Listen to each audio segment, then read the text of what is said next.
hopefully our stream will continue or come back up, and they'll come back in. Anyway, here we go. Let's move into the phones and see who we have on board. Hello, caller. Are you there? Yo, yes, I'm here, Andre. This is John Perna. How are you? Oh, I'm fine, John. How are you doing? Very good. I'm sitting here in the dark. The power's off, and I'm on a cell phone. I can't hear the radio on the computer, and I can't get in the chat room or anything like that. But I can talk to you on my cell phone if that's clear enough. Oh, yeah, it's fine. It's a little muffled, but we'll bear with it. I understand the conditions are not ideal. The chat room is back up, by the way, for our streamers. We're back, should be back online. What do you think of this 9/11 situation with the first responders and the bill for their health care being knocked down by the Democrats by putting in a mandatory 2/3 vote, and then the Republicans basically in cahoots with them, just killing this bill, and the fact that the president won't even address the issue? Okay, I want to comment briefly on that because there's something else you said I want to comment on with a little more detail. Sure, go ahead. Whatever somebody has earned, they're entitled to get it, okay? If they worked and they have an entitlement to health care, it was promised to them as a part of their employment, they should get it, and it doesn't matter how they have to go about getting it, if they have to make general fund appropriation, if they have to make a new law to have the money to put up whatever they promised. It's just like, it doesn't matter whether they work for government or private enterprise. If I got a job working for somebody, or if anybody else in this whole community got a job working for somebody, you went over there and you painted his house, you installed the electrical system, you fixed his plumbing or dug a ditch or whatever, and then at the end of that day, he said, "No, I don't think I'm going to pay you." What would you do? Well, I would probably try to put a lien on his property, to be frank with you. That's exactly where I'd go. If they were promised something as a part of their employment, these first responders, they got a job, they were promised something, they get this job, they're supposed to receive what they were promised. That's just as much property as it is if it was their paycheck, and they said, "We're not going to give you your paycheck." Okay. Now, I don't want to spend too much time on that because there's something else I want to comment on about that. The mosque. Sure, go ahead. The Ground Zero Mosque. Yes. Okay, there's two ways to look at this, and I'm going to tell you what both groups are looking at it like. If Islam is a religion, then they got freedom of religion. Right. And of course, they got a right to build a mosque and all that sort of thing. Yes. But the next question is Islam a religion, or is it a military organization dead set on destroying the United States of America, or are there parts of Islam that are religion and other parts that are a military organization that's dead set on destroying America? Well, there's nothing that's all one thing. And I think it's clear that there is a of what's going on under the name of Islam, whether it's Islam or not. I haven't read the Quran, okay? But I'll bet you the Quran does not say you should hijack airplanes. Absolutely not. I'll bet you it doesn't say you should shoot people in the knee or that you should do suicide bombings and all that kind of stuff.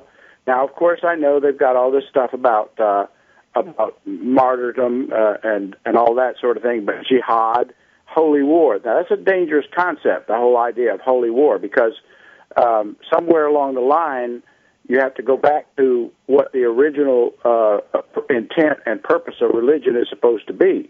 It's supposed to make the world a better place. It's supposed to make people have inner peace and all that sort of thing, and give them salvation and things like that. They're not supposed to turn people against one another, cause them to kill one another, fight one another. Whether the war is called holy or not, it's still a war. Oh, I understand. Okay? I understand you, and that's a valid point. However, it does diverge from the issue that we're discussing. And just to be frank with you, being a Christian, I understand that we had the Christian Crusades. I understand that we had the Inquisition, in which priests and the Pope actually burned women at the stake. So I'm not one to poke at another's religion or call it somehow less than mine.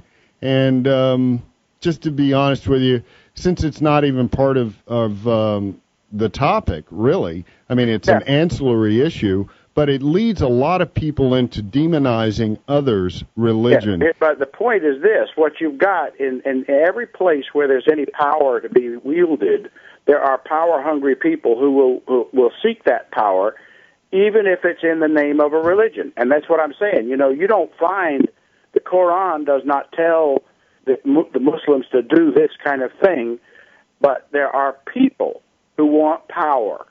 And the people who want power, and that's the same thing that happened with the Christian Crusades. And just like I said last night when we were talking about the real reason for war, it's not the reasons they give. There are people who want power, and those people use whatever's available to take the power. Including another's religion, like Islam. And the fact is that we know that the people that our government told us took those towers out, as you mentioned yesterday, it's virtually impossible to prove that. They're attacking Afghanistan. They're attacking Iraq.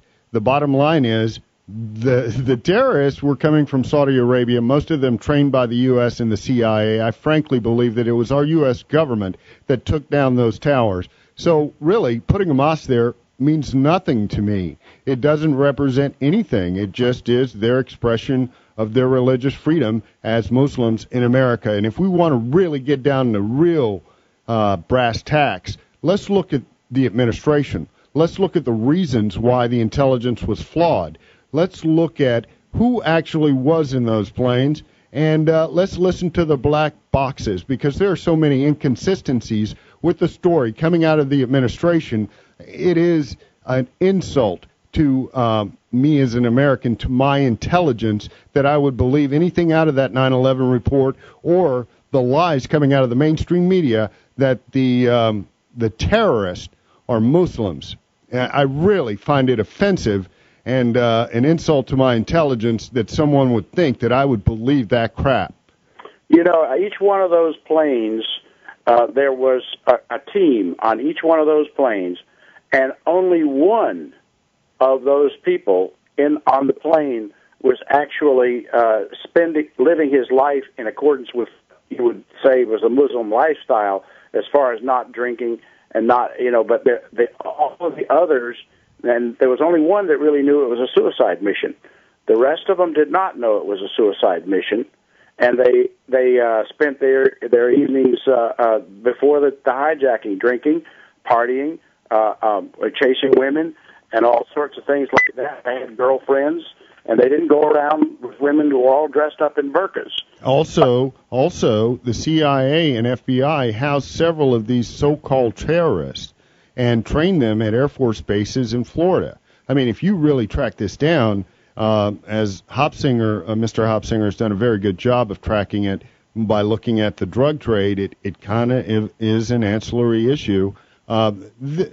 It's a ruse. It's a lie to think that, some Muslims in a cave in Afghanistan could bring down the World Trade Tower centers. That general, the ISI Pakistani general that I mentioned yesterday, was meeting with some of our leaders, our congressmen, the day before the 9/11 attack. He also sent over $100,000 to Muhammad Atta. We know that the CIA pretty much invented the ISI and controls it. So, because the government, in order to convert itself into a tyranny, they always have to have a boogeyman. That's right. There has to be a danger that they say they're protecting the people from, and they say, give us more power. Hitler did the same thing. He sent his brown shirts out in the streets, and they told them to burn, loot, pillage. They frustrated the German people to the point where they said, somebody stop this terror. We've got to stop this trouble. And Hitler said, well, I can stop the trouble. All we need is a little more power. So we take away the guns, which is a characteristic that every dictatorship has, is disarm the population. Miss Berna, I gotta move on to the next one because our lines are just blasting here. So I really appreciate your content. Thank you very much. Okay. All right, and I hope the storm dies down there so you can get back on stream and check out the show some more. Hello, caller, are you there?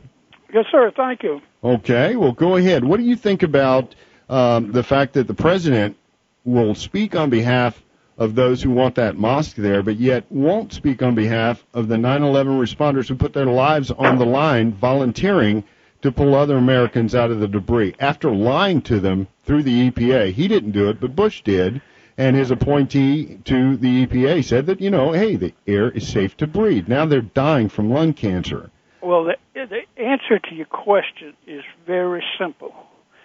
There are how many million Muslims in this country? Like 5 or 6 or 7, 8, 10, who knows how many million.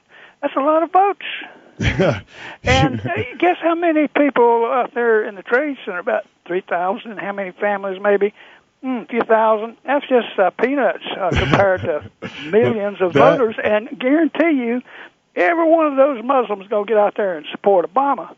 Obama's got some good advisors telling him what to do. That was a brilliant move.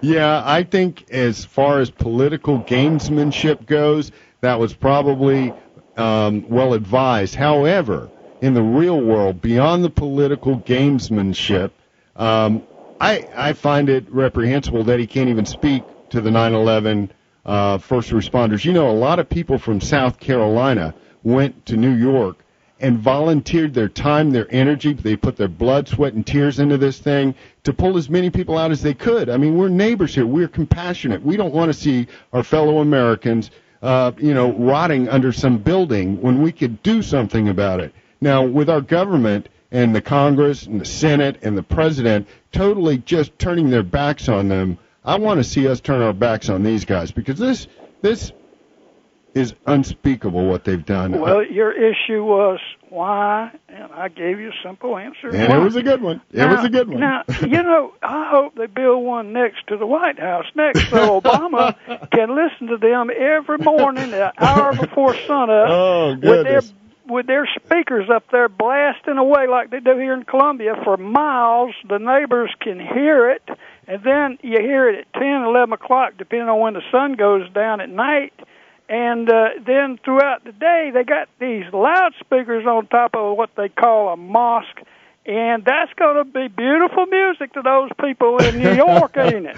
Well, if the people of New York are as smart as I think they are, they really don't care about that mosque. They'd like to see their first responders taken care of. Again, what happens the next time? If we don't take care of these guys now, then next time we have a catastrophe, don't call on them. Don't do it. You didn't have the courtesy to take care of them after they volunteered. After I've talked all these years, caller, we're headed into a break. I'm going to hold you over, Thank you. And we'll be right back after this break. Thank you so much for calling. Roofing, family owned and operated for 30 years, specializing in